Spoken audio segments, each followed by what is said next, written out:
and he got a job as a draftsman that spent his evenings in coffee houses singing and playing the guitar. And this side of his life eventually took over, and he went on to become an enormously popular singer with 11 gold albums to date. Ladies and gentlemen, will you please give a warm welcome to John Denver.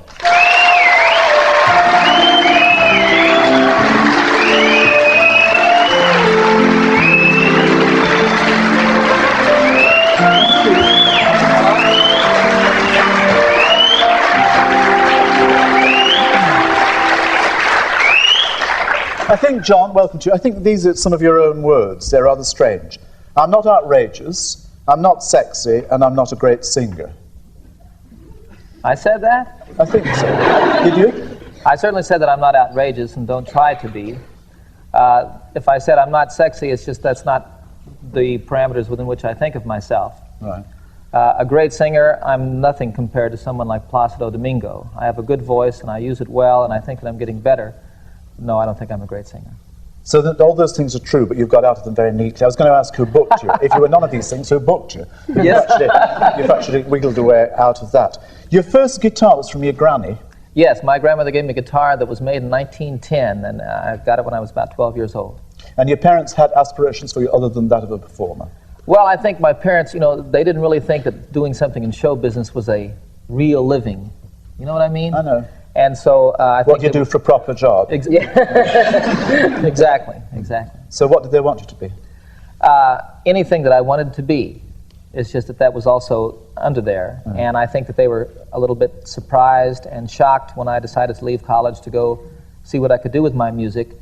But also it was really, truly the greatest expression of love that I've experienced in my life is when my parents, who really observed me doing something they thought was against everything that they could really believe in and support, really gave me what they could to support me in doing that, and said, when you get tired of messing around and need to go back to school again, let us know, we'll be there for you. Did they do the same thing? Well, I think they'd have liked me to have gone to university and become a doctor or something really upstanding, yes. Not just a dancer. One of the most fascinating things is that in the last years you've actually broken down a part of your nature or your character or the inside of you by something called, what is EST? EST is the Earhart Seminars training. It's one of the many self-discovery actions or seminars or Why did you want to workshops discover more like that. about yourself? Was it something you were uncomfortable with? Oh, I think that, it's part of what Tom Wolfe called in the 1970s the me decade. We really want to know who we are. There are things going on. We learn more and more about ourselves all the time. And to really find out what it is that makes us tick and how we are and can be really individuals and how our lives can make a difference. These are things that I think we What do you have aspire to do for this sort of thing? The S training or discovering yourself? Well, no, for this the kind of training. How severe is it? The training is 2 weekends, and it was quite an incredible experience in my life. I'll forever be grateful for the experience. I got a great deal out of it. What is Rolfing? Rolfing is a thing developed by a lady whose name is Ida Rolf. And what it has to do is a very deep massage technique to realign the muscles on the structural system. So often people, through the process of growing, through the act of gravity working on them, through the kind of jobs like for a guitar, dancing, for a guitar player, I have to hold that guitar up all the time. And so you sort of get out of balance. And what Rolfing is about, what Ida called it, was structural integration and getting yourself back in alignment with gravity so that you can work a little bit more efficiently, stand a little taller. And do talk show hosts get into that position as well? You would know better than I, sir, and it's possible, yes. But you've hosted talk shows, or you've hosted shows, haven't you? Yes. BBC shows? Yes. Where you were not fully clothed one night? How do you know about that? Because little birdie came and flew over the top of the building. What happened? Quite a few years ago, my first experience in television was working at BBC 2. I did a television show from Shepherd's Bush Green. And the show was live on television, as this is. It was an hour show. Sometimes it was 54 minutes, sometimes it was 58 minutes, like that. And there were 2 film segments pre-recorded in each of the shows that we did to give us a chance to go change costumes or set up the stage for something new. And on the second show that we did, oh God. On the second show that we did, I went over to change trousers and shirts for the final part of the show, and in the process, the zipper on my trousers became undone and was not able to get done up again. And there was not time to find another pair of trousers or to get back in the ones that I'd just taken off, and so I had to go out and stand in front of an audience that was right here and a television camera right here with my trousers undone, and it was the most uncomfortable situation to be in. Did the guitar find itself in an uncomfortable situation? Well, unfortunately, I didn't have time either to lengthen the guitar strap to get it down where it would have been of some value, but so it didn't Or help. do a bit of rolfing? Yes. Whatever that Except may the be. opposite of that, so I could have stood a little bit shorter, perhaps. Right. One of the things also which yes, I realise that. One of the things you say with some astonishment is that the success gives you freedom.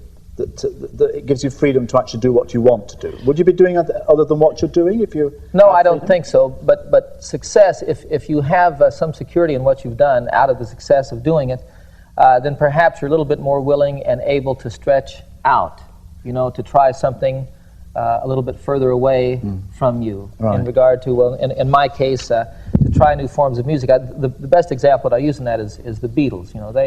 They really start off as just a rock and roll band, and then out of their great success, were really able to give a large part of their innermost feelings, to put that into their music also, and to have it received very But you can only do that when you've achieved a plateau, like both of you do. You can actually choose what work you then want to do, which is a most enviable position to be in. well. I think so. However, there are prices to be paid. Yes. I mean, presumably you paid a price with your marriage, have you?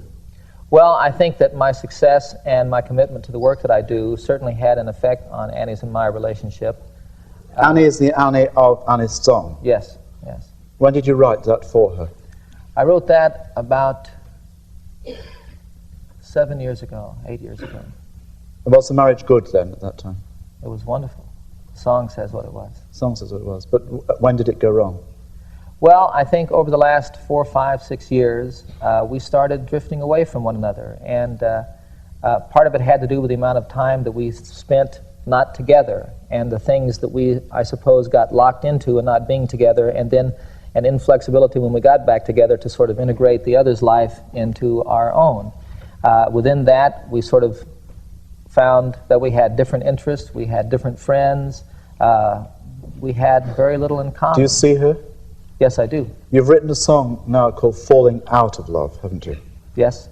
Who is it about? Well, it's certainly about this fact of my experience over the last few years. So it's Annie's song again, isn't it, in a kind of way?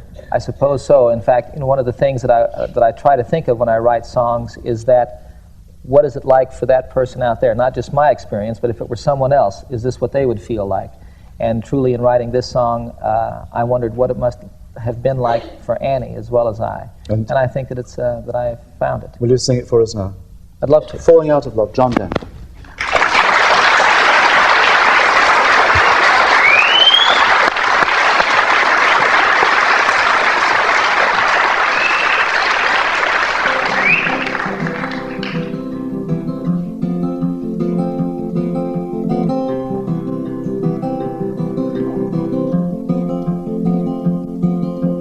This is what it's like, falling out of love.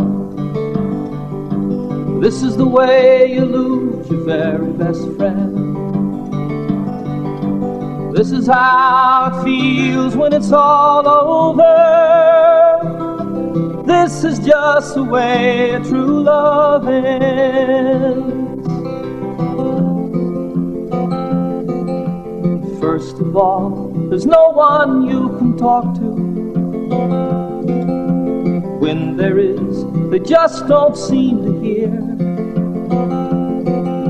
Words don't seem to matter much anymore. They can't describe the pain, they can't explain the fear. Then the nights grow cold and hard to live through. Still, you hate to see the morning come. But somehow tomorrow doesn't matter much anymore. The future holds no promise. Your life's already done. This is what it's like, falling out of love.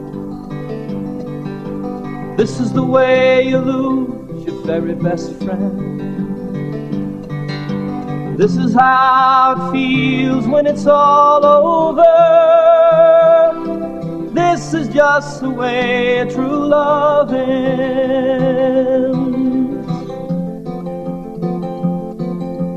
Then you find your heart no longer flutters. You no longer look through a lover's eyes. But what's to see when the world falls down around you? You simply can't believe it, but it comes as no surprise. This is what it's like, falling out of love. And this is the way you lose your very best friend. This is how it feels when it's all over. This is just the way true love ends. What's the sense of failure? It's such an incredible loss. It's all the things you'll never do, and all the dreams that will never come true. This is what it's like, falling out of love. This is the way you lose your very best friend. This is how it feels when it's all over. This is just the way true love ends. Oh, this is just the way true love ends. And I don't believe a true love ever ends. Oh.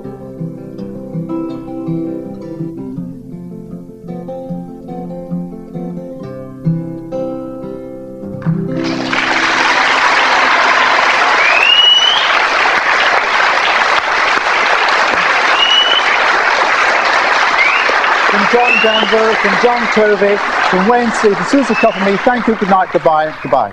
Thank you, bye-bye.